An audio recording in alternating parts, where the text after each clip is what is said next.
Canal del Congreso, el canal de la Unión, presenta.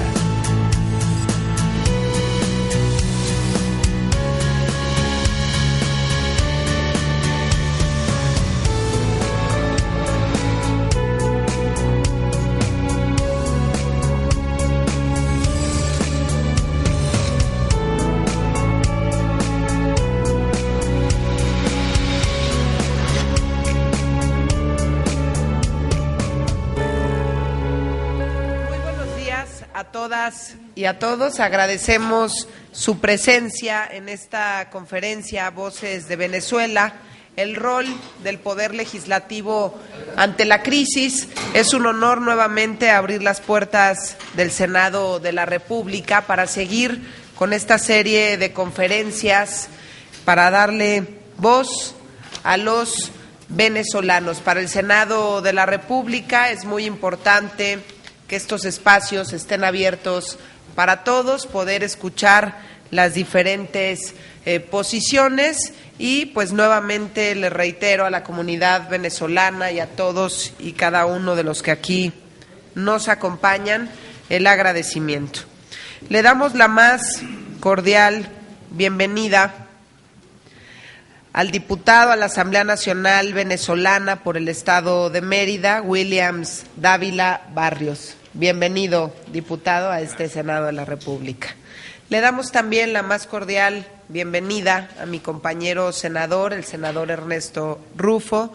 Gracias, senador, por siempre interesarse, por participar en estos espacios de diálogo, estos espacios que lo que fomentan es fortalecer la democracia, no nada más en México, sino en América Latina.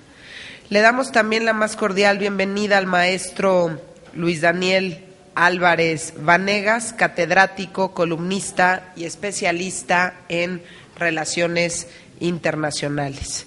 Y por supuesto al maestro Rodrigo Iván Cortés Jiménez, director de Sinergia Internacional. En el Senado, como dije hace un momento, seguimos abriendo las puertas para que la voz de quienes hoy están siendo violentados y censurados se escuche. Por eso nombramos esta serie de conferencias Voces de Venezuela. Es también una manera de solidarizarnos con un pueblo hermano que necesita que su mensaje tenga eco en el concierto internacional, que no solamente sea un mensaje dentro de Venezuela. Sabemos en qué condiciones se maneja la información en Venezuela y a veces es difícil poderle llegar a la comunidad venezolana y a la comunidad internacional también. México tiene principios de política exterior muy bien definidos, pero que necesitan interpretarse y aplicarse en un nuevo contexto mundial. Estamos obligados a alzar la voz cuando por el simple hecho de salir a las calles a manifestarse, al menos 40 personas ya han fallecido. Cuando la cifra de heridos asciende a 600 personas, más de 2,000 han sido detenidos o cuando hay evidencia de tortura y abuso de autoridad.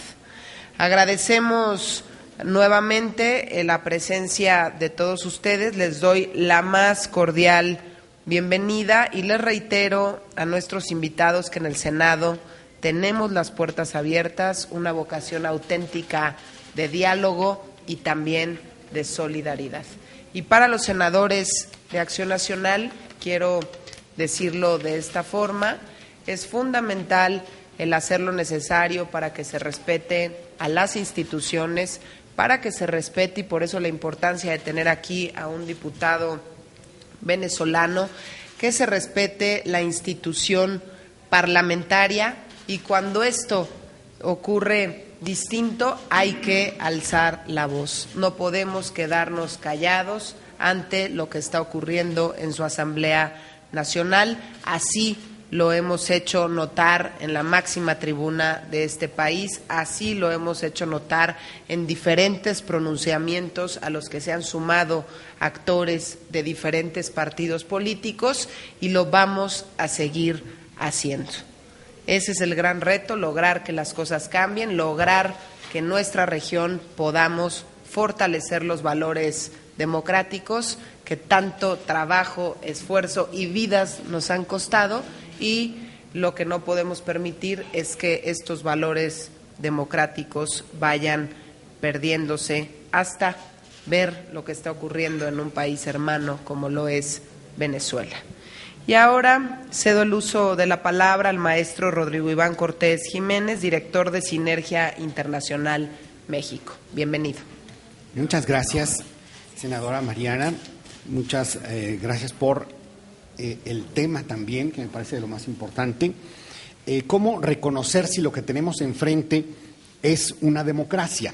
Podríamos preguntarnos en términos generales y muy en particular en este caso. Bueno, si hay elecciones libres. Libres implica libertad de votar, libertad de ser votado y una autoridad electoral que sea independiente. El sistema electoral, por lo tanto, debe permitir la participación libre, no coaccionada, no presionada a la ciudadanía. Y si el sistema electoral inhibe la intervención y la desmesura del gobierno que en las elecciones quisiera influir en ella. Sí hay, por lo tanto, libertad en otro nivel. El primero es uno electoral, pero el siguiente es si hay libertad de asociación política para poder proponer tanto plataformas como candidatos. Y si nos vamos más a fondo, si hay libertad de expresión, esto implica medios de comunicación libres. Y esto conforme una democracia que se refleje en la división de poder ejecutivo, legislativo y judicial. Por lo tanto, un sistema de pesos y contrapesos que se rijan por la justicia y se dirijan hacia el bien común, en una representación que dialogue y, como fruto de ese diálogo cívico, conforme el marco legal y de políticas públicas que guíen un país. Aquí es bien importante, por lo tanto, hablar del principio de la representación efectiva.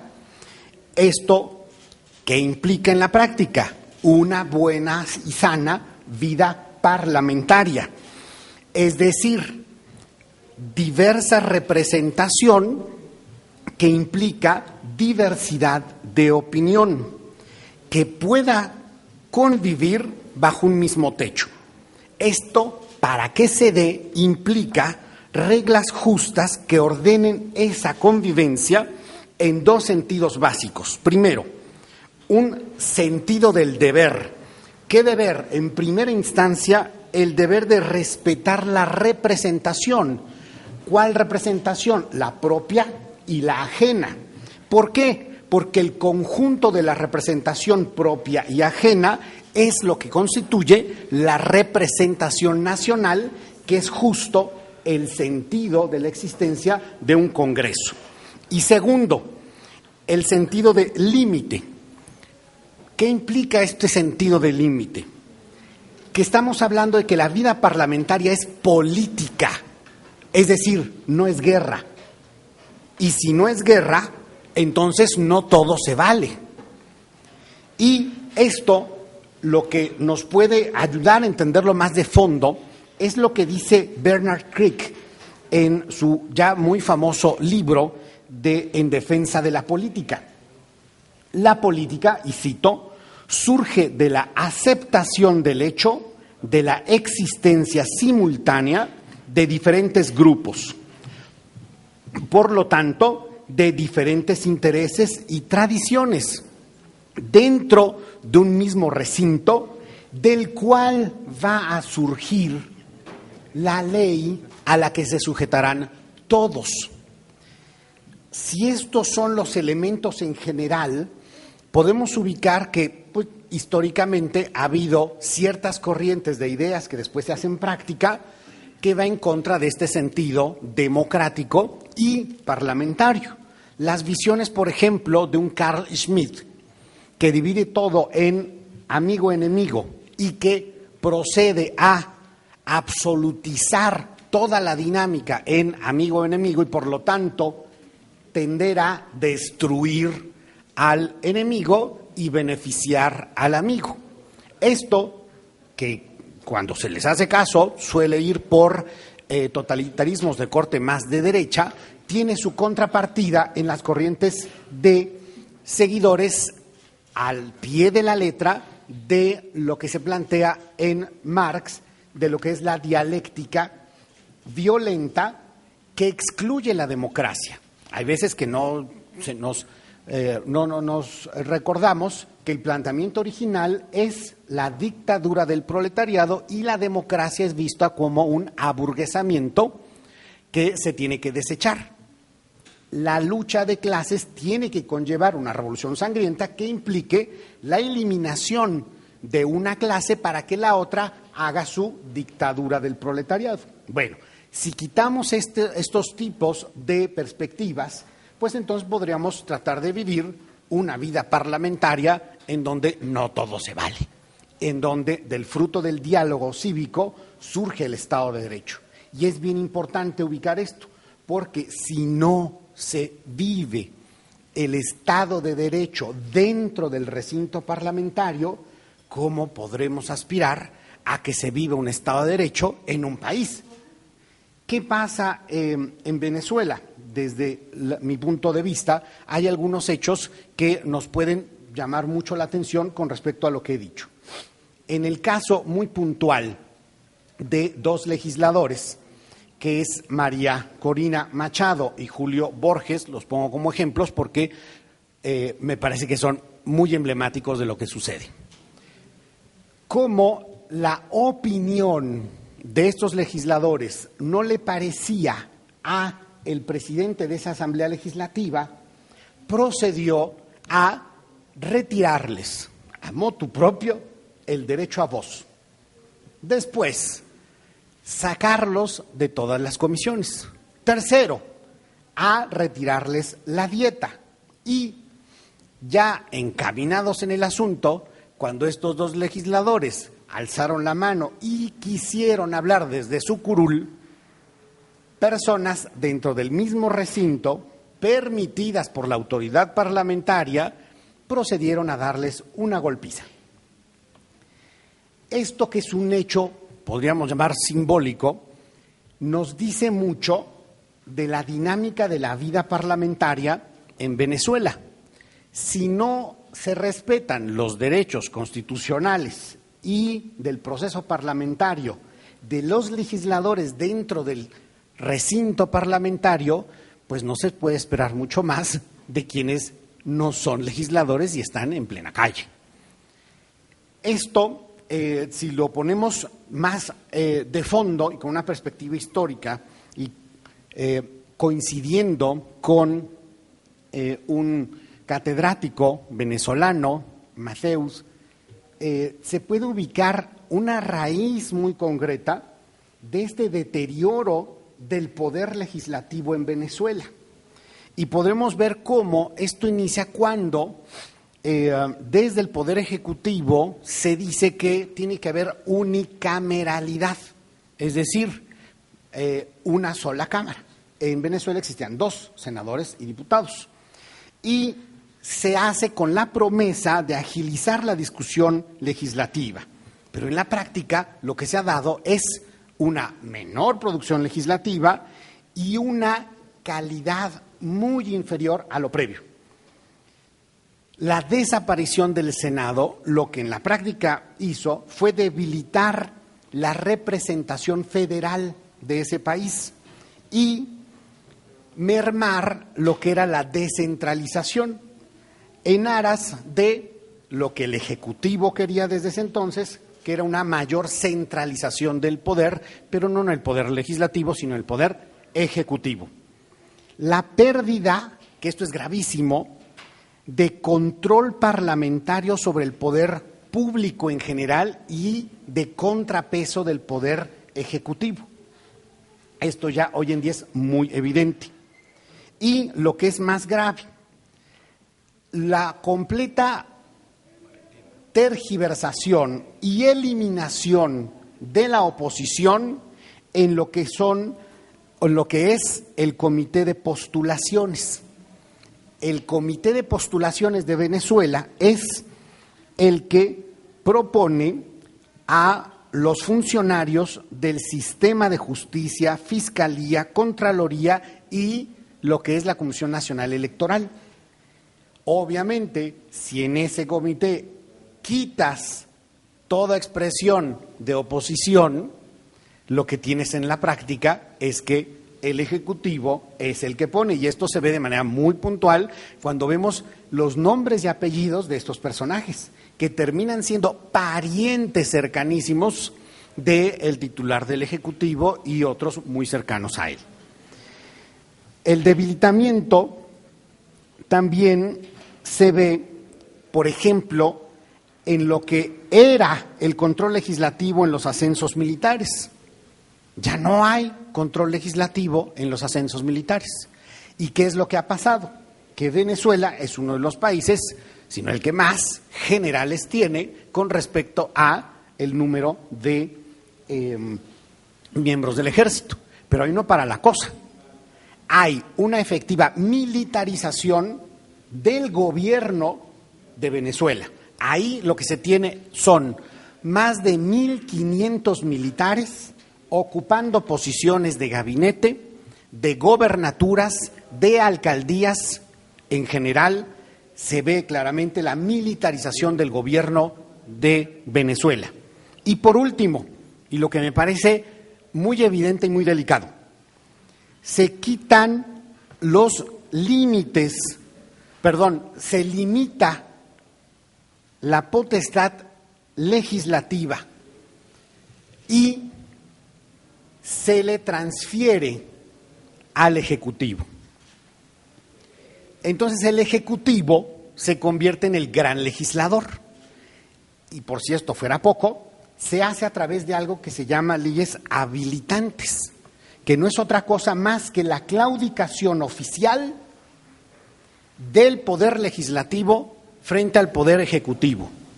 Esto a mí me parece, en verdad, aberrante, porque encima que ya es avasallador el Poder Ejecutivo en Venezuela, el Congreso le cede la facultad en periodos que pues se disponen por varios meses para que el Ejecutivo no tenga que someter al Legislativo ninguna ley.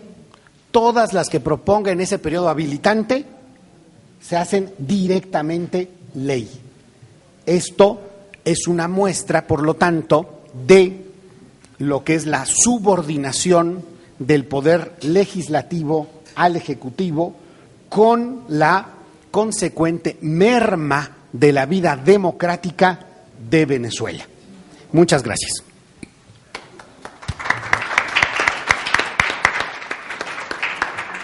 Muchas gracias al maestro Rodrigo Iván Cortés, director de Sinergia Internacional México, y ahora cedo el uso de la palabra al senador Ernesto Ruffapel. Adelante, senador. Gracias, senadora.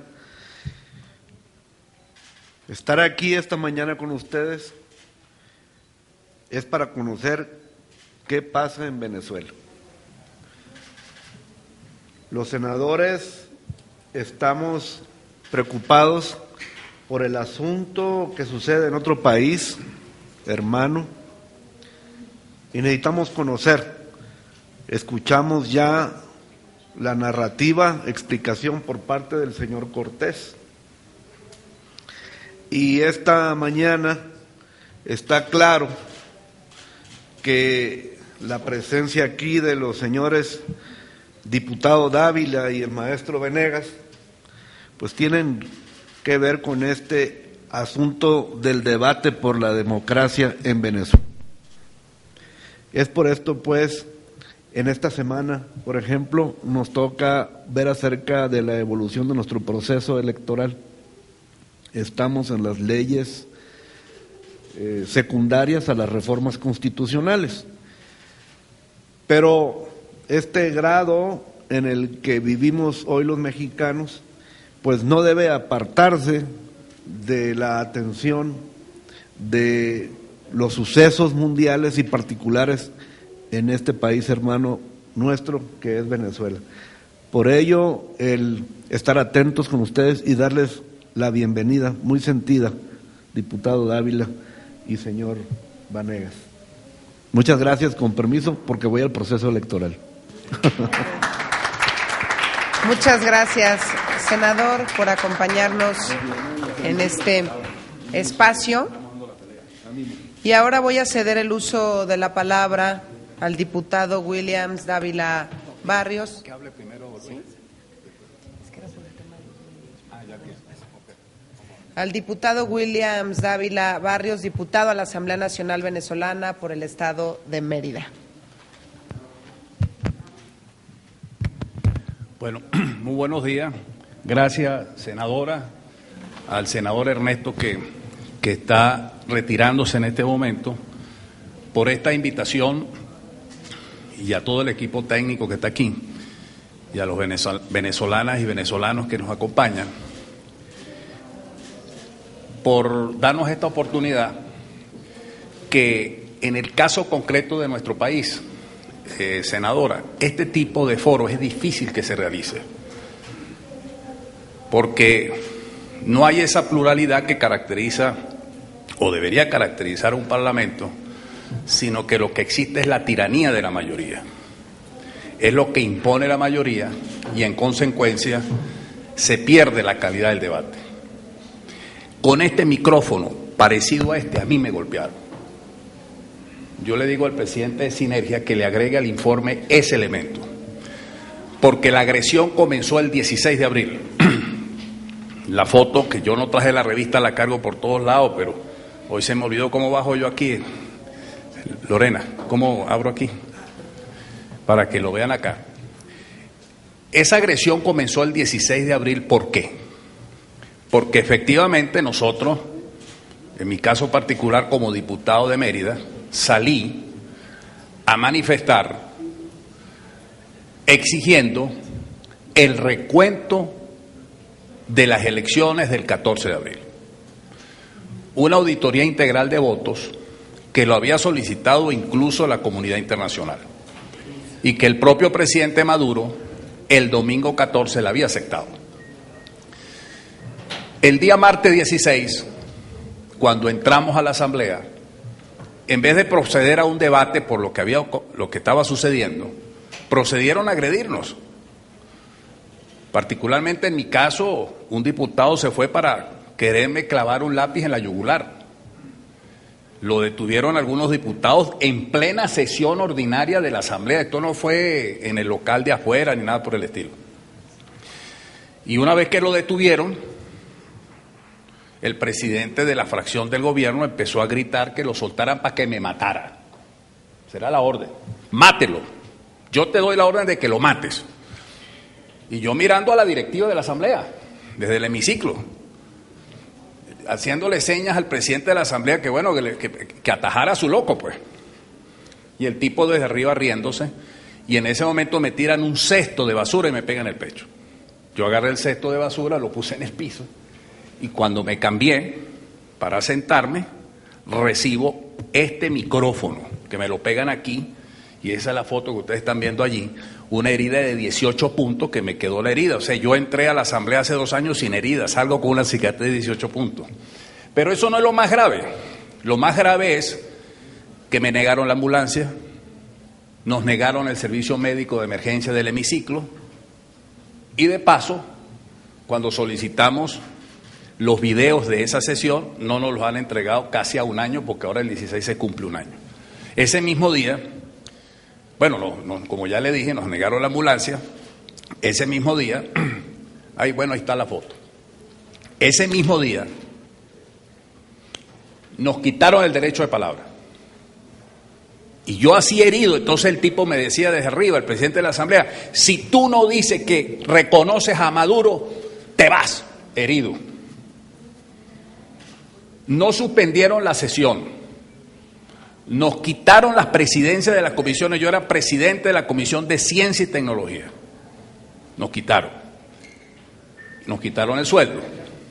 A los 15 días, cuando comenzó de nuevo, es decir, se suspendió la sesión, entonces a los 15 días convocaron la sesión. A mí me tocó hablar otra vez, como había sido el agredido, en representación de la oposición, para exigir una explicación, pues.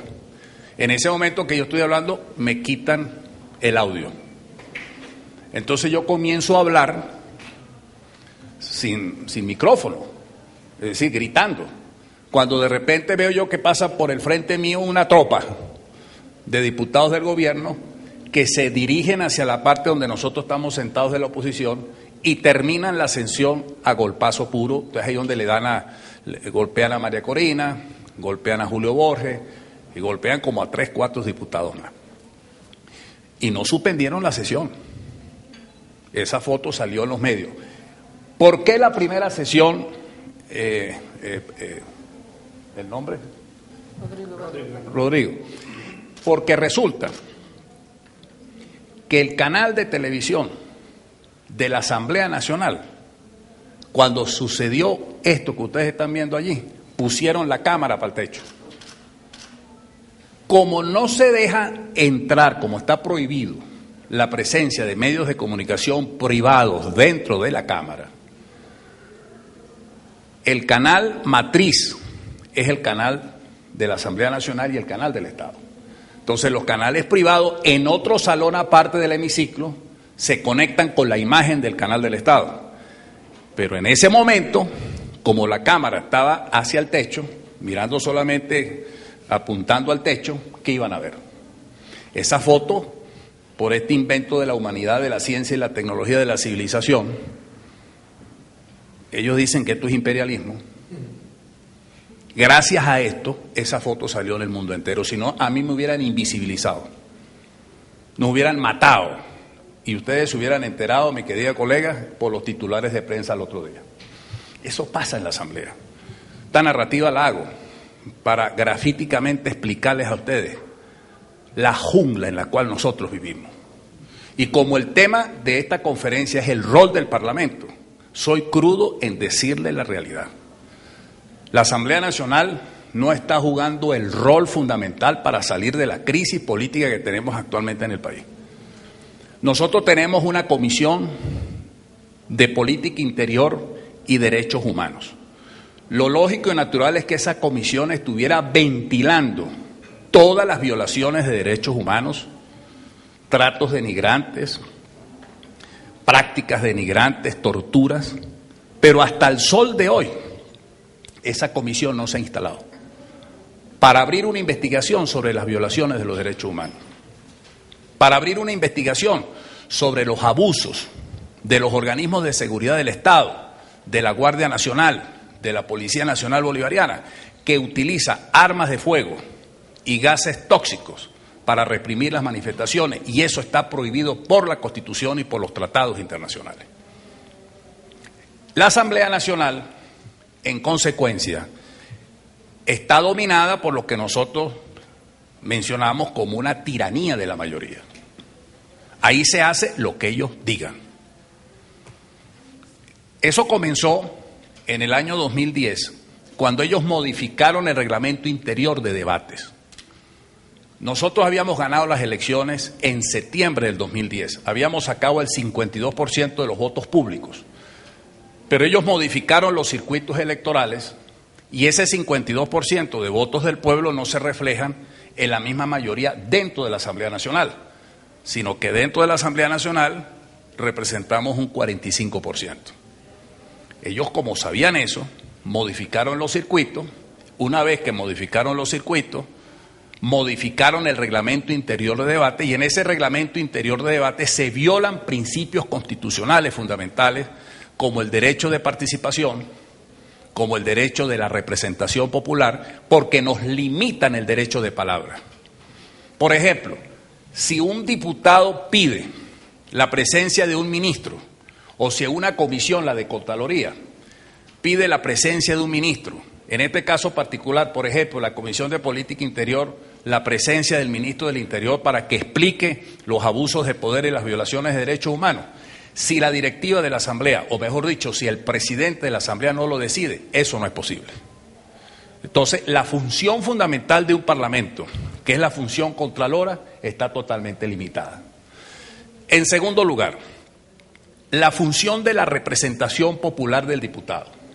Esto que yo estoy haciendo en este momento, como miembro que soy de la Comisión de Política Interior, soberanía y defensa del país, de la Asamblea Nacional, es parte de mi trabajo, porque yo ejerzo una representación que en este caso se refiere a la defensa de los derechos humanos de mi país. Pero ¿cuál es el riesgo que uno corre? Que cuando uno llegue al país le digan, usted fue a hablar sin autorización de nosotros. Fue lo que le pasó a la diputada María Corina Machado, que fue al Consejo Permanente de la OEA en una sesión privada, fue, vamos a decir, designada ad honorem accidental, en una costumbre que en el mundo internacional diplomático se da, como en el caso de la OEA, para que ella ejerciera un derecho de palabra por Venezuela, ya que no le permitía el embajador venezolano, y fíjense ustedes las consecuencias que eso le trajo. Decidieron sumariamente, no hubo debido proceso, sino que se paró el presidente de la Asamblea. Antes de eso, déjenme explicarle una cosa previa. En la sesión anterior a esa, solicitan el allanamiento de la inmunidad parlamentaria, que es quitarle el fuero, la investidura, tanto a la diputada Mariana Corina Machado como a mí en lo particular, porque había ido, en el caso de mi estado, a visitar los sitios en donde se estaban presentando los disturbios. Bueno, en esa sesión que fue horrible, Mariana, pues eso fueron insultos, nos descalificaron, allí pareciera que le tienen rabia a las mujeres, el presidente de la Asamblea. Bueno, eso le dijo de todo. Bueno, y de inmediato, sin seguir un procedimiento del debido proceso, decidieron en esa sesión llevar toda la documentación que ellos elaboraron a la Fiscalía para solicitarle el allanamiento de la inmunidad a la diputada María Corina. A la semana siguiente, como se presentó este hecho del Consejo Permanente de la OEA, bueno, fue peor, pues, porque cuando comenzó la sesión, de una vez, juicio sumario, al peor estilo estalinista, pues, sin debido proceso, sin nada por el estilo. Es decir, en ese sentido, ahí vemos nosotros cómo se violentan principios fundamentales del derecho parlamentario, porque yo puedo decir, ese no es un cargo público, ¿dónde está la aceptación y dónde está el sueldo que ella está recibiendo? De manera tal que la solemnidad del estatus jurídico de los diputados hoy día está siendo totalmente violentado. Y eso es muy grave, porque el Parlamento es la expresión soberana del pueblo que ejerce su soberanía y la representa con la presencia de diputadas y diputados electos por el pueblo. En verdad, nosotros tenemos una sola Cámara, que es la Asamblea Nacional, no tenemos una Cámara bicameral, una Asamblea Nacional que supuestamente era para agilizar el trabajo legislativo, y lo que tenemos nosotros es una inflación legislativa. Una serie de leyes que ellos inventan, no las cumplen, y fíjense ustedes algo sumamente grave, que fue la aprobación de la ley habilitante, que implica castrarle a la Asamblea Nacional su función legislativa. Entonces, la función de representación, la función contralora y la función legisladora no la tenemos. Ese es el gravísimo problema que tenemos con una Asamblea Nacional, que no juega el rol fundamental ante la crisis política que estamos viviendo en el país. Y no es un invento de crisis política. Todos los organismos internacionales, incluyendo la UNASUR, que por segunda vez ha ido a Venezuela, reconocen que hay una crisis política. 40 muertos, 2.000 detenidos, violaciones de derechos humanos. Yo les quiero rápidamente decir, en el caso, por ejemplo, de algo muy grave que está sucediendo, que son estos casos de tortura. ¿Sabe qué tipo de prácticas de inmigrantes hacen? Les dan golpes repetidos con el puño a los detenidos, patadas, los dejan hincados de rodillas por largo tiempo, les dan golpes repetidos con cacha de arma o culata de fusil, los ponen a pisar y a caminar sobre vidrio, a agachar la cabeza durante mucho tiempo para evitar la identificación de funcionarios, le jalan con fuerza el cabello a las mujeres, le colocan vendas o trapos de ojos y le dan golpes, los lanzan al piso con violencia, los golpean contra la pared, les impiden tomar agua, los hacen arrodillar sobre las alcantarillas, les impiden el acceso de alimentos, les aplican gas pimienta, les dan golpes con cuadernos, golpes eléctricos, los golpean con el casco, los asfixian, les echan gasolina o querosén para intimidarlos, que si no hablan les prenden un fósforo para quemarlos, cubren el cuerpo con paño o espuma de goma para evitar hematomas de golpes con bates, golpes en los nudillos con un palo, golpes en los testículos, golpes con extinguidor, arrastran a la persona sobre asfalto, los golpean con botellas de vidrio hasta romperlas, golpes con un tubo. Esto está fundamentado, esto es un expediente, esto no es un invento. Esto es un informe hecho precisamente por la Universidad Católica Andrés Bello del Observatorio de Derechos Humanos. Ese es un informe que yo se lo voy a entregar ahorita a la senadora y que se le entregó precisamente a la comisión de UNASUR. Y hay una serie de lo que llaman de apremios psicológicos reportados como estos: amenazas de abuso sexual a las damas, incluso violaron a unos jóvenes con el cañón de un fusil en Valencia, impedimento de hacer llamadas, y esto es sumamente grave, porque ¿sabe qué hace? De acuerdo con nuestras leyes, usted no puede tener más de 48 horas, en 48 horas usted tiene que reportar a un detenido. ¿Y sabe qué hacen? Empiezan a ruletearlo. Entonces, cuando ya van a cumplir las 48 horas, que no les permite la presencia de familiares ni de abogados que los defiendan, les dejan en último minuto, ya cuando los llama el juez, para que entre el familiar.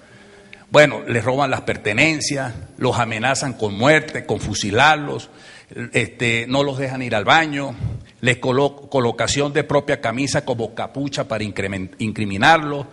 Bueno, unos funcionarios les dijeron a unos detenidos que ya estaba muerto, que se persinara, amenazas de desaparición, no nos cuesta nada desaparecerlo, esa frase es común. Bueno, esto está sucediendo en nuestro país, sin contar los 40 muertos. Bueno, si están pasando ahí esa película, ese video, ustedes pueden observar el tipo de represión, cómo golpean en un país en donde supuestamente la Constitución garantiza el derecho a la protesta como un derecho constitucional pacífico. ¿Por qué venimos entonces aquí? En esta exposición general, porque la podemos particularizar si se da el caso. Yo le vengo a solicitar, senadora, lo siguiente: un enérgico pronunciamiento de defensa del orden público democrático, los derechos humanos, la libertad de expresión transgredidos por el gobierno venezolano. Yo le solicito al Senado mexicano ese enérgico pronunciamiento. E igualmente desde aquí, mire, ahí ven ustedes, armados. Esos son grupos armados del gobierno, protegidos por el gobierno, grupos irregulares. Por cierto, ahí debe salir la foto, pero yo se las puedo mostrar acá a los periodistas. Este tipo de violaciones que hacen, que desnudan a los estudiantes. En el caso concreto de la Universidad Central de Venezuela, ustedes pueden ver esto aquí. En ese mismo caso, aquí está un grupo armado apuntándolo. ¿Y sabe qué pasó ese día? Que a una periodista de México, ese día la golpearon de Cadena 3. Le quitaron las cámaras y la golpearon. Esto no es mentira. Esto sucedió en la Universidad Central de Venezuela. O sea, se viola la autonomía universitaria como le da la gana al gobierno. Y no solamente viola la autonomía universitaria, sino que practica este tipo de cosas denigrantes que atentan contra la persona humana. Entonces yo le pido efectivamente al Congreso, al Senado mexicano, y desde aquí a la comunidad internacional, demando de los organismos internacionales, la OEA, la CELAC, la UNASUR, las Naciones Unidas, que no deben permanecer en silencio ante tan gravísimos acontecimientos que estamos viviendo en Venezuela.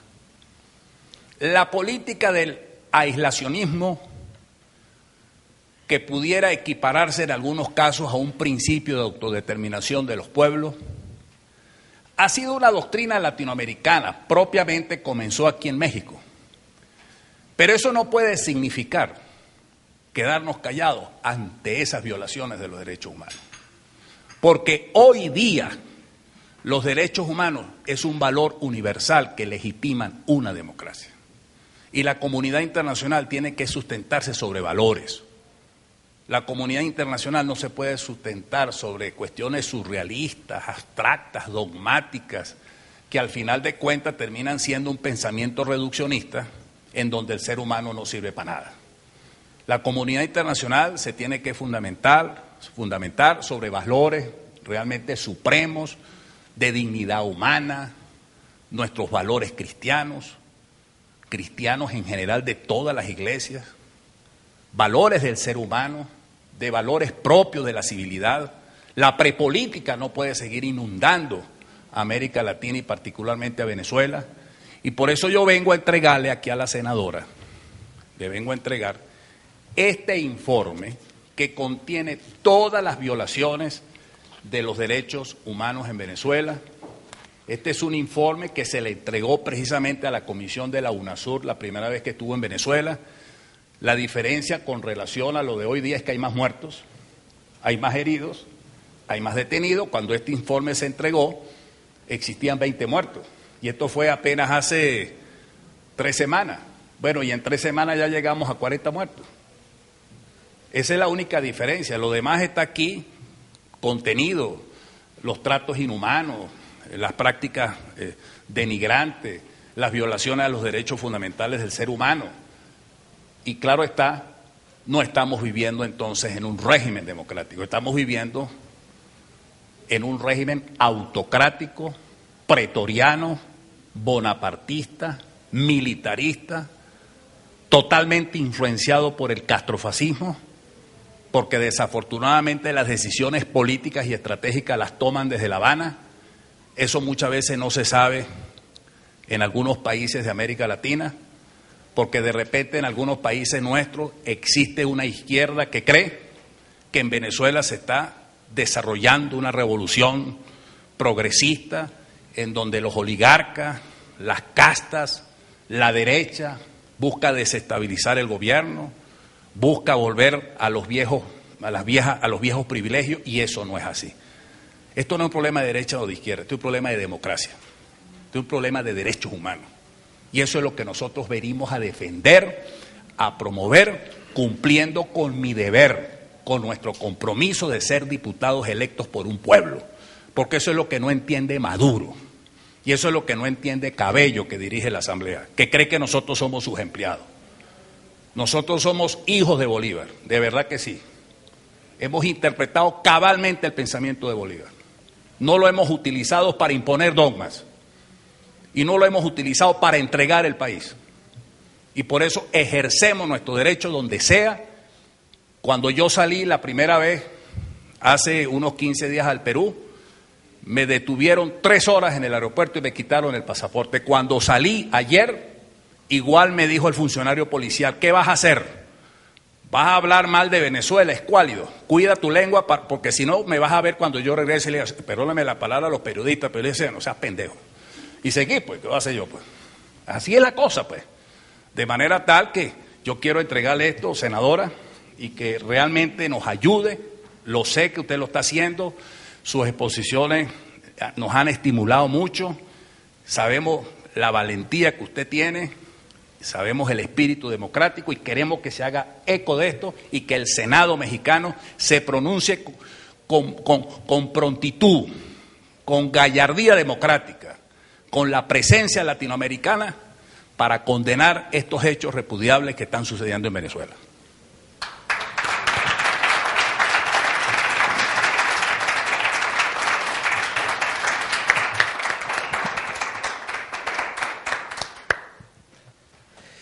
Muchas gracias, diputado, por su exposición. Por supuesto que con muchísimo gusto. Bueno, primero dejar claro que ya hicimos un pronunciamiento enérgico en este Senado de la República.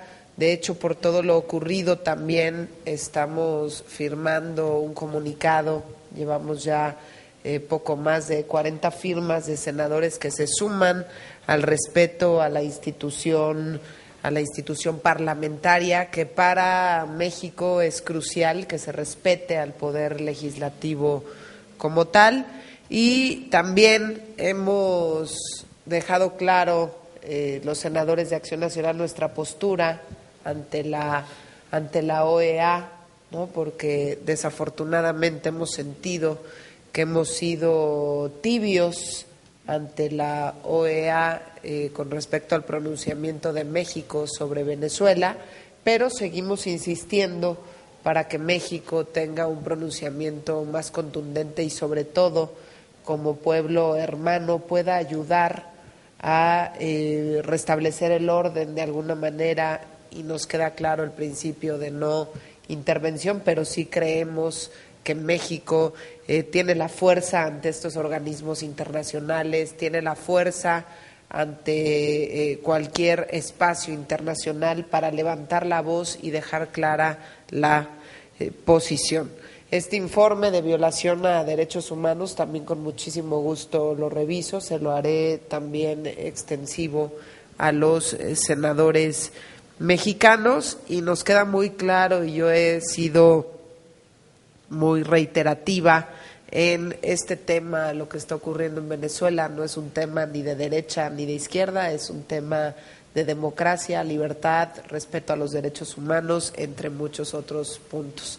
Y la presencia latinoamericana va a ser crucial si nosotros queremos fortalecer a nuestras instituciones, pues tenemos que empezar por América Latina, y a veces se ven pues estos lamentables retrocesos en países como Venezuela. Es un honor tenerlo por aquí, diputado, y las puertas del Senado están siempre abiertas. Y ahora cedo el uso de la palabra al maestro Luis Daniel Álvarez Vanegas, catedrático, columnista y especialista en relaciones internacionales. Adelante.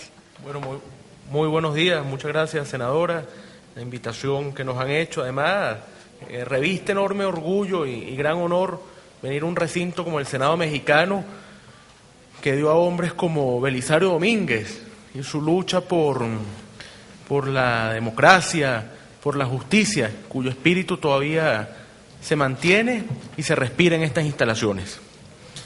¿Es importante Venezuela para la dinámica internacional? Antes de decir sí o no, podríamos ver algunos casos. Mientras se dan las protestas en Venezuela, se está dando un proceso electoral en El Salvador, la segunda vuelta de las elecciones presidenciales salvadoreñas. Allí el partido Arena, que postulaba al alcalde de San Salvador, Norman Quijano, logró revertir una brecha de más de 15 puntos de diferencia que había dado en la primera ronda. Incluso el candidato Sánchez Serén, del Farabundo Martí de Liberación Nacional, llegó a estar muy cerca en alguno de los boletines de ganar sin necesidad de ir a una segunda ronda. Llega el conteo y esa diferencia de más de 15 puntos, esa brecha que se genera, termina reduciéndose a apenas poco más de 6.000 sufragios. ¿Qué ocurrió? Que el partido Arena hizo una campaña electoral tratando de demostrar lo que ocurría en Venezuela. Incluso la juventud de Arena hizo spots publicitarios denunciando la situación de los muchachos venezolanos, cómo son masacrados en las calles, cómo son reprimidos de manera salvaje y violenta, y eso, aunado al tema de la escasez, al tema de la inseguridad, hizo que se generara una preocupación en El Salvador. Incluso tan importante fue la variable venezolana que al momento del boletín, con un 97% escrutado, un boletín que suspendió el conteo por ese día en el Tribunal Electoral salvadoreño, Norman Quijano dio unas declaraciones. No nos vamos a referir al fondo del tema, sino a la forma, lo que dijo. Quijano dijo: yo no voy a permitir para El Salvador fraudes electorales como los que se cometen en Venezuela. Eso por una parte. Entonces, ¿es relevante, es importante el tema venezolano? En el caso salvadoreño lo fue e incidió de manera directa. Simultáneamente se estaban dando también elecciones en Colombia, y allí el Centro Democrático, el partido del expresidente Uribe, una escisión del Partido Social de la Unidad Nacional, logró tener un importante avance electoral, su primera elección, y obtuvo con una lista cerrada 20 senadores, constituyéndose como la segunda fuerza electoral en el Senado colombiano. ¿Cuál fue el discurso del presidente Uribe que encabezaba esa lista? No vamos a permitir que en Colombia surja el castromadurismo chavismo. Entonces, nuevamente el tema venezolano entra en el debate, entra en la palestra y se menciona. Adicionalmente, se está dando un cambio de gobierno en Chile. Regresa al poder la doctora Michelle Bachelet con una concertación ampliada de una nueva mayoría, la tradicional presencia del Partido Demócrata Cristiano Chileno, el Partido Socialista, el Partido Radical Socialdemócrata y el Partido por la Democracia del presidente Lagos, agregándose el Movimiento al Socialismo del senador Navarro y el Partido Comunista, que se suman también a la propuesta de Michelle Bachelet.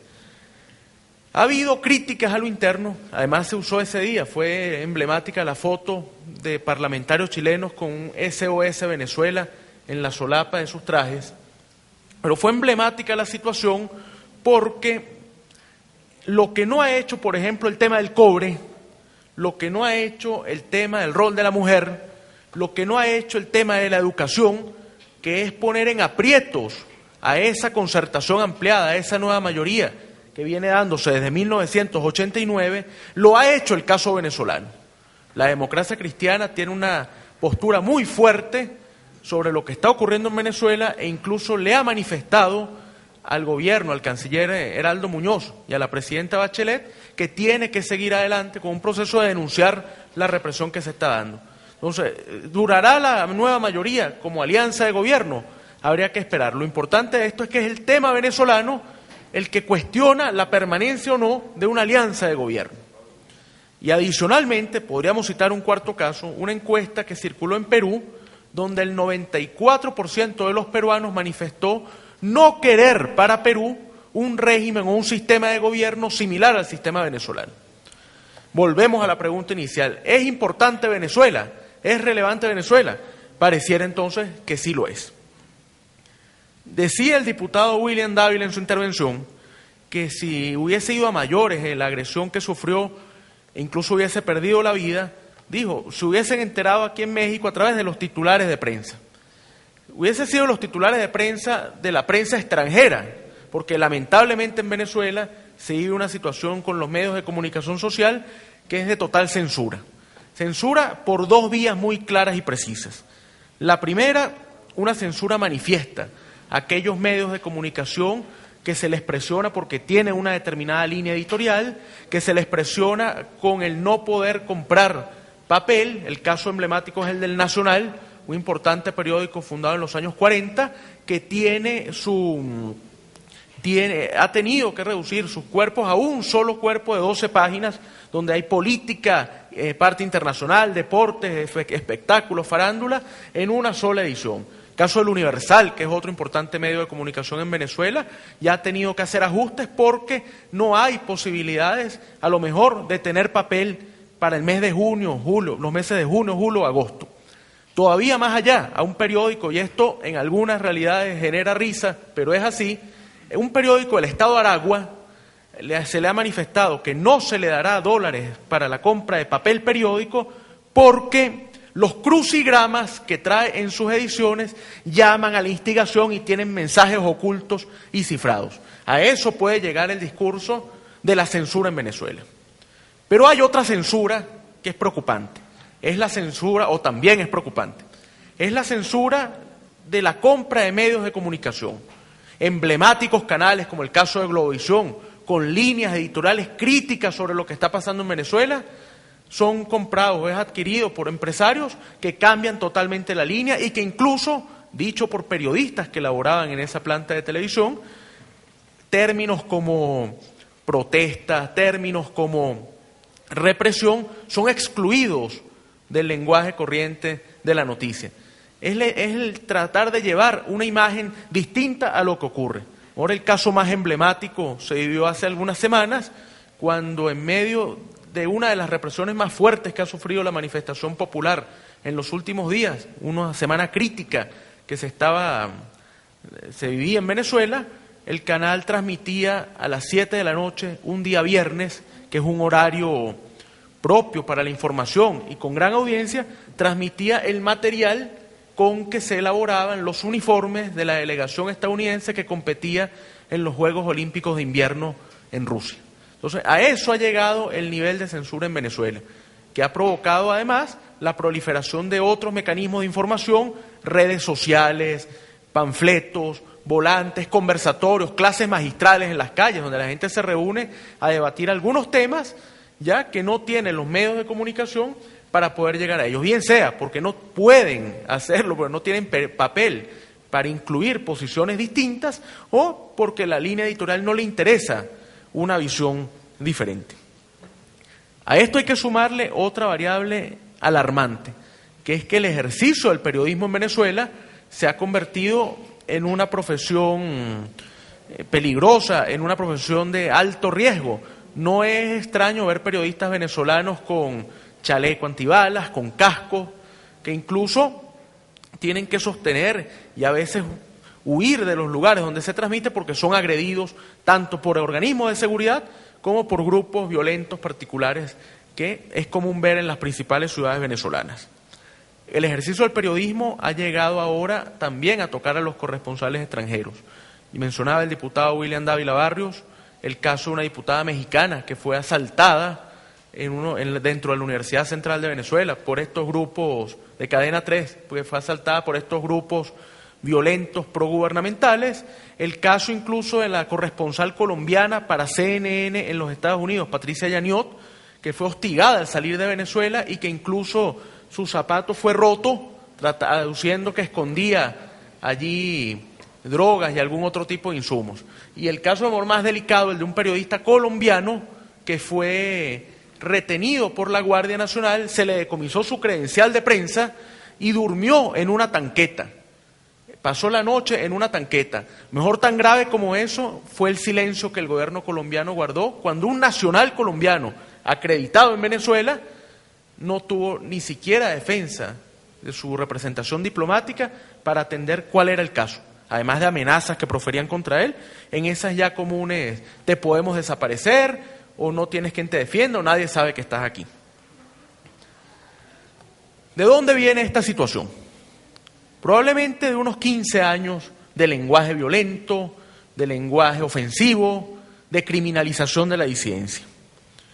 En menor medida, o mucho más cerca, lo que incrementa y acelera este proceso que se está viviendo en Venezuela, tiene que ver con el castigo, la represión que sufren nuestros parlamentarios. Esa foto que vimos hace un rato de un William Dávila ensangrentado, golpeado por un micrófono dentro de la Casa de las Leyes, de la Casa del Civilismo en Venezuela, fue portada en muchos medios de comunicación en el mundo.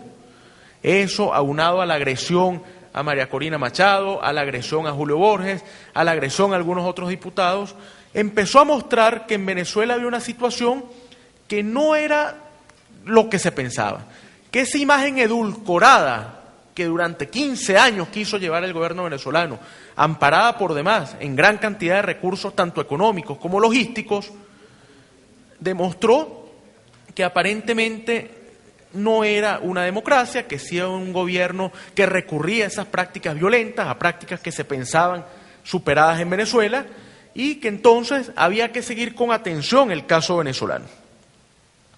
Eso propició una gran solidaridad. Organizaciones como la OTCA, la Organización Demócrata Cristiana de América, han sido consecuentes desde el primer momento en denunciar la situación venezolana. Incluso el ex senador Jorge Osejo Moreno, presidente de la OTCA, ha estado permanentemente visitando Venezuela, pendiente, enviando notas, enviando comunicados, tratando de alertar de que no hay una democracia en el país. Entonces, ha empezado a generarse esa situación donde organizaciones asumen el problema venezolano como un problema serio. Desafortunadamente, no todas lo han hecho. La Internacional Socialista, una organización también relevante a nivel de partidos, no ha tomado posición, e incluso su sector juvenil, la llamada YUSI, acaba de atender el caso venezolano y propuso la suspensión de la juventud del Partido Acción Democrática. Entre los argumentos para la suspensión, para que entendamos, mientras en Venezuela se ven imágenes como las que acabamos de ver, la YUSI suspende a la juventud ADECA aduciendo que primero escoge novias de partido, madrinas de partido, y que eso es una conducta sexista que no puede tener ninguna organización. Hay que precisar que la presidenta de Acción Democrática es una luchadora y una emblemática mujer venezolana, como es doña Isabel Carmona de Serra. Segundo lugar, dicen que la Juventud de AD no condenó los sucesos de 1989, de febrero del 89. Acotamos también que buena parte de la dirección juvenil de los partidos políticos venezolanos ni siquiera había nacido para esa fecha. Además de eso, indican que en su ejercicio profesional han participado en foros con sectores que no son de la socialdemocracia y, adicional a ello, que no tiene una condena al caso paraguayo. Eso llevó entonces a la suspensión del partido AD de la Internacional Socialista de Jóvenes. Entonces, mientras la OTCA da pasos por intentar denunciar lo que ocurre, mientras otras organizaciones empiezan a ver qué puede pasar, la Internacional Socialista guarda silencio y su Internacional Socialista o su organización juvenil migra más bien hacia unas posiciones mucho más radicales. Precisamos además que el vicepresidente de la Internacional Socialista es venezolano, uno de los vicepresidentes es el secretario general del Partido Acción Democrática, Henry Ramos Alup, y el vicepresidente para el área andina de la OTCA es también un dirigente venezolano, presidente del Partido Social Cristiano COPEI, Roberto Enríquez. Entonces, el tema OTCA internacional es un tema que resulta familiar o debería resultar familiar para la discusión venezolana. ¿Qué se hace? ¿Qué se está haciendo? ¿Por qué o cuál es la estrategia que tiene adelante la oposición venezolana? Una es en un escenario como el que estamos la mañana de hoy.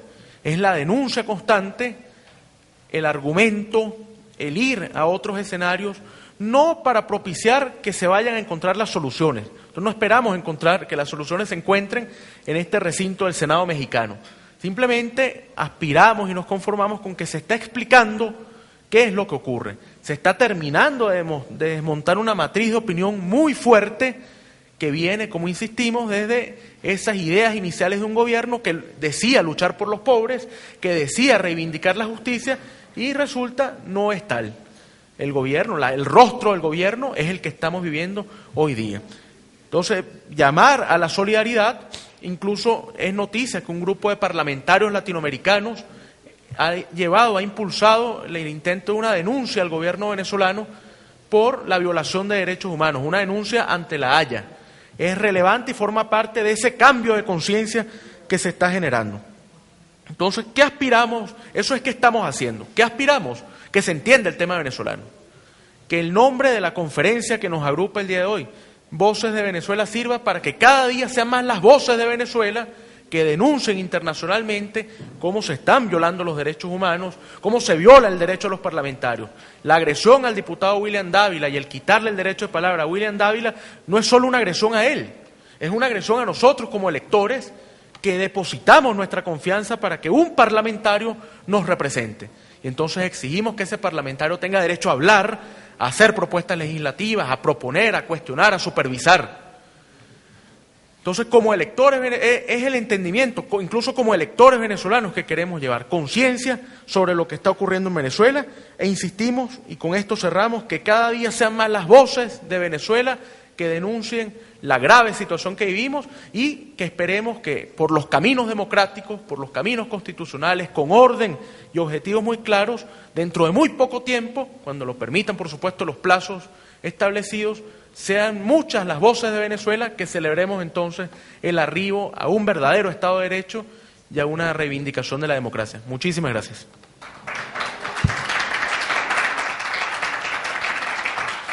Muchas gracias, Luis Daniel. Abrimos para si alguien tiene algún comentario o alguna pregunta. Muy bien, entonces procedemos a la parte conclusiva.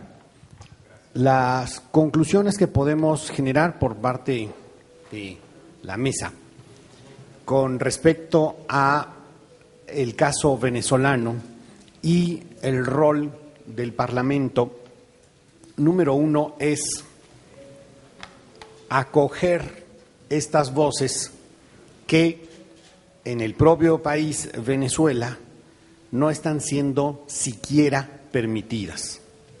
Número 2, asumir el llamado que nos hace el diputado Williams Dávila para atender lo que es el informe sobre la situación de los derechos humanos en Venezuela, para, de manera muy puntual, poder dar voz a todas estas personas cuyos derechos fundamentales están siendo violados.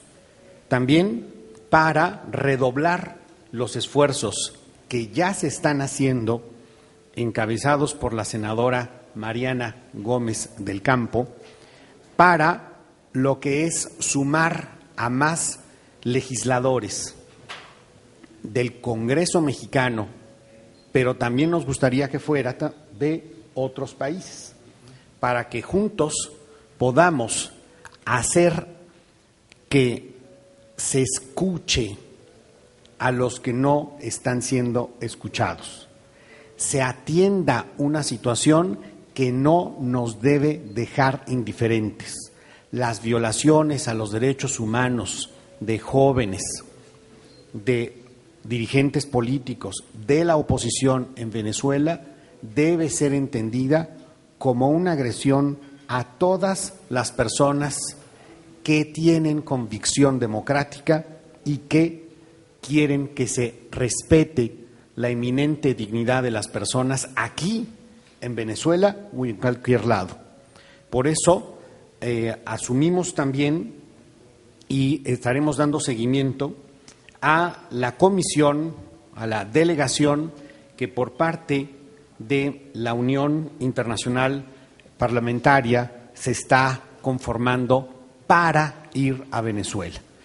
Eso lo tendremos muy en cuenta para poder in situ ver lo que está sucediendo y denunciar lo que haya al lugar.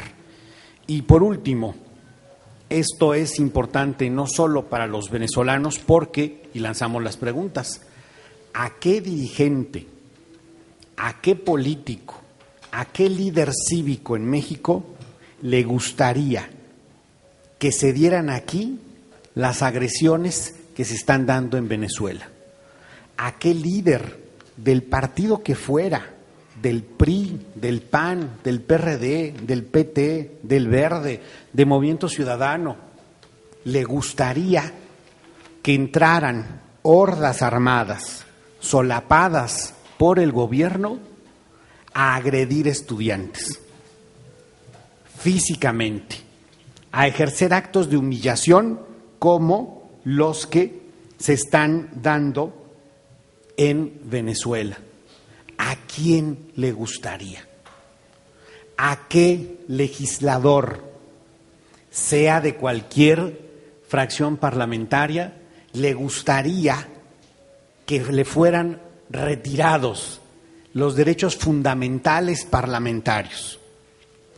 ¿A qué legislador mexicano le gustaría que no le permitieran siquiera el uso de la voz, que lo quitaran de sus comisiones por la simple y llana razón porque su opinión no coincide con la que el que preside el Parlamento?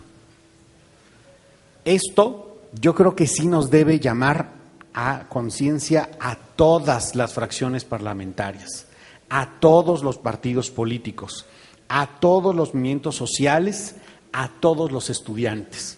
En una reunión que también con Voces de Venezuela se organizó junto con Sinergia Internacional, pudimos hacer contacto vía internet con diversos jóvenes que están en Venezuela. La situación es muy difícil y yo, que también soy profesor universitario, no me gustaría ver que en mi país sucediera lo que sucede en Venezuela. Por lo tanto, yo creo que atender lo que aquí se ha dicho sobre lo que es el ejercicio de la política como ese diálogo cívico que construye el Estado de Derecho, al cual se deben someter todos, gobernantes y gobernados, y del cual puede surgir el rumbo de un país a través del ejercicio de la representación política, que siempre es plural.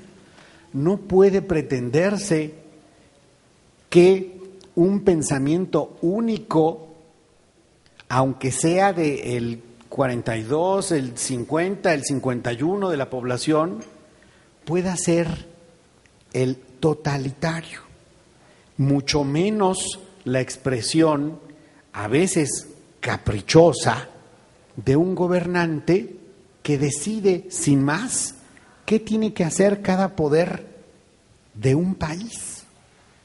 Yo recuerdo muy claramente las alocuciones que hiciera en su tiempo Hugo Chávez, en donde ordenaba sin más al poder judicial hacer, sin el debido proceso, por lo tanto, cuestiones con respecto a medios de comunicación que en ese entonces estaban a cargo de Diosdado Cabello, regañándolo públicamente, diciéndole que si él no procedía, él iba a proceder, y que si no querían que lo corriera, que actuara y de inmediato, y que si no, de todas maneras, lo iba a hacer, y lo regañó públicamente a los dos, dando órdenes a otro poder, y ubicando a los demás, como muy bien decía el diputado Williams, como sus empleados.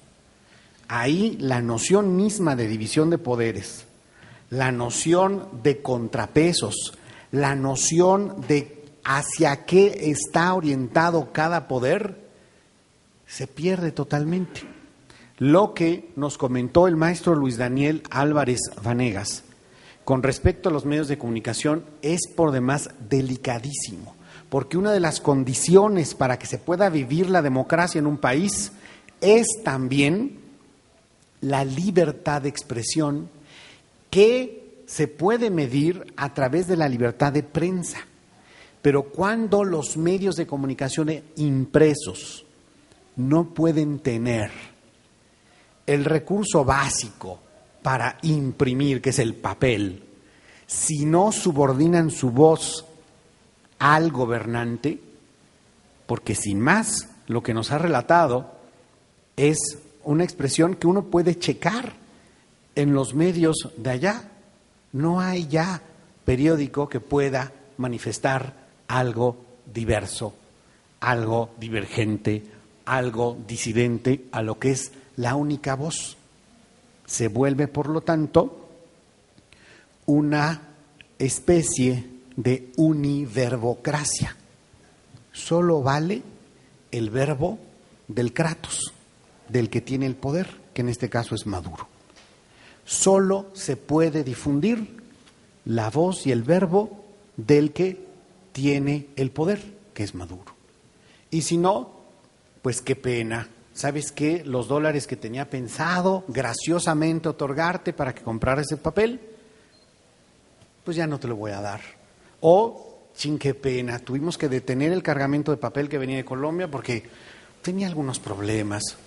Si no es que, como en los otros casos de los medios electrónicos, o te es expropiado el medio, o te es tomado por el ejército el medio, o te es comprado el medio.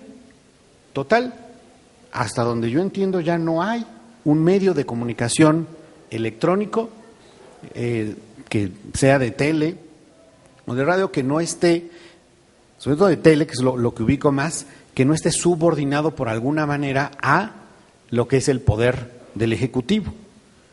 Esto que en México se vivió a través de varios años, cuando el gobierno mexicano controlaba el acceso al papel para impresión a través de una empresa pública subordinada al Ejecutivo, pues era tan sencillo como, híjole, pues no me gusta lo que está diciendo tal columnista.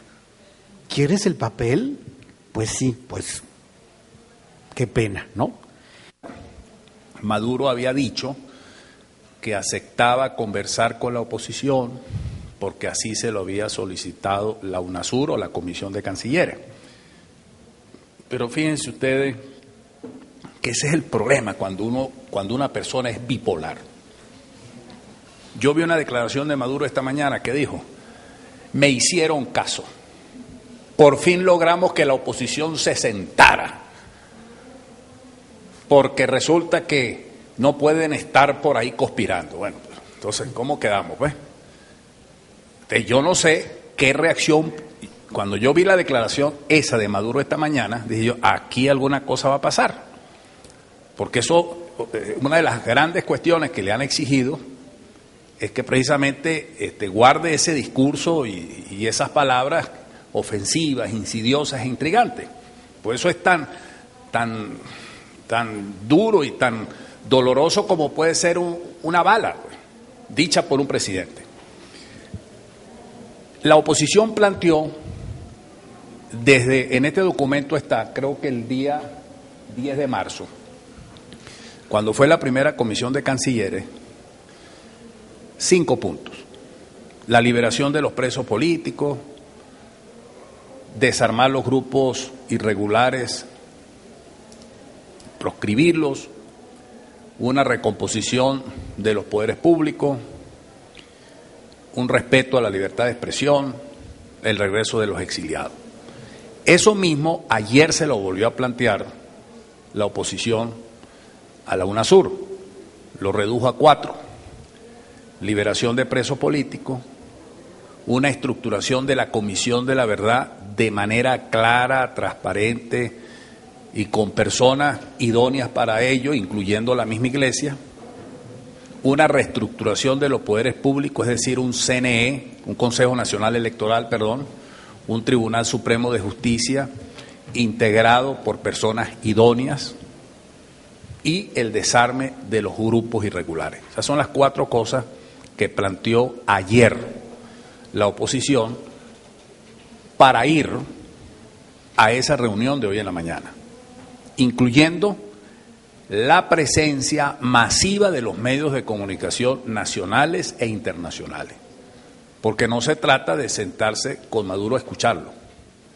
sino que si se va a plantear con una agenda, esa discusión sea abierta al público. Eso ha generado dentro de la oposición pues diferentes opiniones. Yo no voy a ser tan drástico en el sentido, sobre todo porque yo apuesto a la unidad. Y yo soy de los que creo que se puede lograr el propósito común, que es rescatar la democracia, aunque se marche separadamente en algunas ocasiones. Es decir, la estrategia es muy clara. Nosotros tenemos que rescatar la democracia en Venezuela. Nosotros tenemos que dejar pues que este gobierno siga destrozando la República. De repente, en los movimientos tácticos pueden haber algunas diferencias. Por supuesto, han habido declaraciones más duras, ¿no? Hay algunos sectores de la oposición que dicen que el diálogo es entreguista. Hay otros que señalan el diálogo es una oportunidad para decir las cosas que se están diciendo. Eso no significa un entreguismo. Porque si el mismo Santo Padre ha dicho que puede participar, yo no creo que el Santo Padre o la Nunciatura sea entreguista o traidora. Lo único cierto que sí te puedo decir es que la unidad se va a mantener. O sea, vamos a hacer todo lo posible y vamos a apostar a eso, a que todos los sectores de la oposición vayamos hacia un solo objetivo, estemos claros y tener la tolerancia debida entre nosotros en cuanto a algunas diferencias tácticas. No creo que estemos hablando de una división de la oposición en el sentido de se dividió la oposición, pues yo creo que eso sería muy malo para la causa democrática en América Latina. No olvidemos que estos grupos marxistoides, izquierdistoides, fascistas, castristas, son expertos en dividir y en crear percepciones para dividir. Nosotros tenemos que estar claros en que debemos mantener esa unidad y vamos a ver, repito, si se desarrolló o si se va a desarrollar en el transcurso del día esa reunión.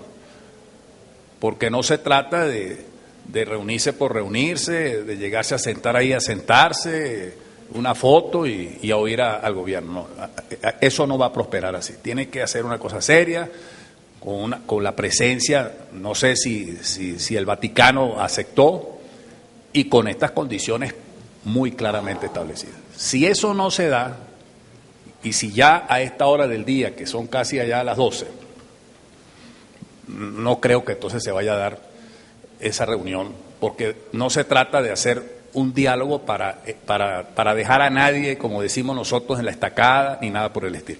Pero sí quiero reiterar lo siguiente, que nosotros condenamos la violencia venga de donde venga. En eso nosotros estamos claros, no se trata de apostar a la violencia, ni mucho menos estar apostando a la desestabilización. La violencia no se ha generado de parte de la oposición, la violencia es provocada por el mismo gobierno.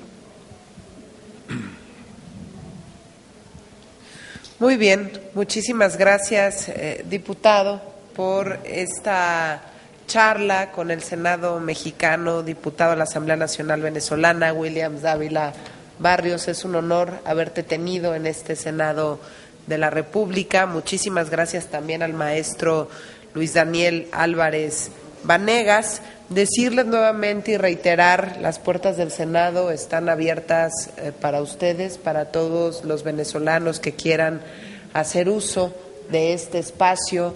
Somos una institución democrática, estamos representados aquí, pues todos los partidos políticos, todas las fuerzas políticas de este país. Somos respetuosos de la palabra, somos además pues impulsores de valores como la democracia, la libertad, entre muchos otros valores que hacen que hoy seamos un país fuerte. Yo quiero reiterarles mi solidaridad con el pueblo venezolano. Vamos a seguir insistiendo, haciendo uso de las herramientas legislativas para seguir dándole el respaldo al pueblo venezolano, para seguir dándole el respaldo a la institución parlamentaria. Vamos a hacer uso siempre que sea necesario de la máxima tribuna de este país y, por supuesto, también me llevo este cuaderno para revisarlo de manera muy puntual, y yo espero que podamos estar en fluida comunicación, porque lo que necesitamos es generar la paz en toda América Latina y no es la excepción Venezuela. Somos países hermanos y así quiero que vean también a este Senado mexicano. Sí, claro. Mira. Cualquier cosa tenemos nuestro comité de resistencia aquí. Con esta muchacha, tú nos canalizas cualquier cosa, ¿no? Son embajadores penitenciarias de la República Libre de Venezuela. Y quiero reformular la propuesta que hice al principio de mi intervención cuando hablé del Senado. Yo quería decir era del Congreso de la República. O sea, Cámara de Diputados y Cámara del Senado, que nos ayudes allí, como los ha venido haciendo, para ver de qué manera logramos un pronunciamiento del Parlamento, pues, de las dos cámaras, del Congreso venezolano, y como dijo el maestro de Sinergia, hemos logrado algunos avances en varios parlamentos, en el Perú, Colombia y Brasil. Bueno, en Brasil no ha habido pronunciamiento, sino algunos contactos allá y en la Cámara Baja, que es importante, y yo creo que estamos avanzando en eso, porque este es, como lo decía la ponencia, es la defensa del Parlamento. Nosotros no venimos aquí a hablar mal del gobierno, no, el problema está en que el gobierno se habla mal a sí mismo. Nosotros lo que queremos es fortalecer la institución parlamentaria, que es la que está siendo agredida en Venezuela. Así me llevo el mensaje con muchísimo gusto y yo espero que también pues puedan tener la oportunidad de reunirse con diputados federales. Nosotros seguimos haciendo el trabajo por acá para sensibilizar a los senadores mexicanos de qué es lo que está ocurriendo en Venezuela. Tenemos muchos temas en la agenda, pero no deja de ser importante el tema de Venezuela. Es para nosotros crucial y además es el sentir, y así te lo transmito, diputado, de muchos de los legisladores de todos los partidos políticos que se han acercado, y como presidenta de la Comisión de Relaciones Exteriores América Latina y el Caribe, se han acercado y se han pronunciado y están también buscando caminos para ver de qué manera podemos fortalecer la posición de México ante los hechos ocurridos en Venezuela, por un lado, y también para ver de qué manera podemos fortalecer nuestra posición dentro de este Senado. Y mientras más información tengan, además de la información que se tiene de los medios de comunicación, ese criterio que se van formando, pues cada uno de los senadores va a ser mucho más fuerte. Por eso es tan importante la presencia de diputados de la Asamblea Nacional que puedan darnos aquí su testimonio, que puedan ser escuchados, que puedan tener también los espacios necesarios en medios de comunicación, y como dije al inicio, lo más importante es escuchar a todas las voces. Nuevamente, bienvenidos y muchas gracias a estas mujeres guerreras y a todos los que nos acompañaron esta mañana.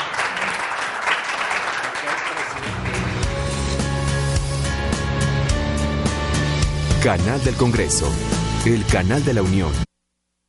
Presentó.